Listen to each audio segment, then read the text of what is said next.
And now to a developing story. The Centers for Disease Control says that there could be a coronavirus vaccine by late October or early November. According to the New York Times, all 50 states and 5 large cities, including New York City, were notified to prepare to vaccinate healthcare workers, long-term care residents, and also other high-risk groups first. The CDC says that it notified public health officials in all 50 states and 5 large cities, including New York, about this distribution of the vaccine. New York State Department of Health says it did receive the letter and it is now being reviewed.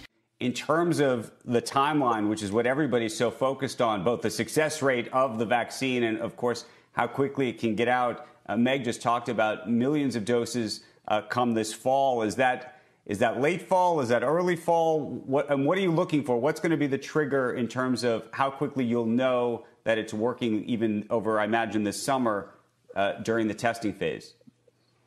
Yeah, thank you.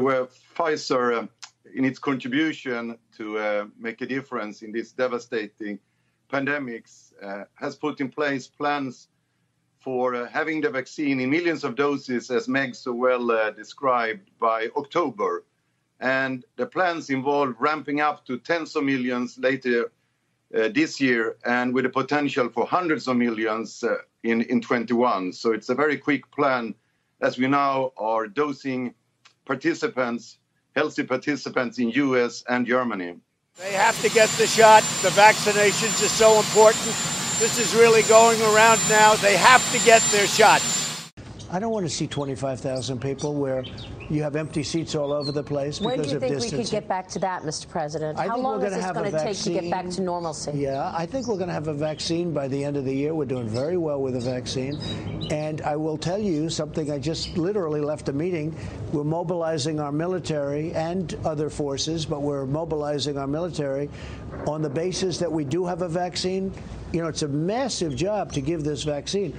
Our military is now being mobilized, so at the end of the year, we're going to be able to give it to a lot of people very, very rapidly. And you're just doing something with syringes as well, so that you can have it plentiful. That's right. You have enough vaccine. We will have the tremendous force, because assuming we get it, then you have to distribute it. Right. And unless you're mobilized and ready, you're not going to be able to do it for a long time. So we're starting now. We're of the assumption that by the end of the year, we're going to have a vaccine, and then we have to be able to give it, to use it on most of our population. Yeah. Now we'll focus on elderly. We're going to focus on nursing home and senior citizen centers, because that's really, if you look at it, that is a very vulnerable group. It's a terrible thing.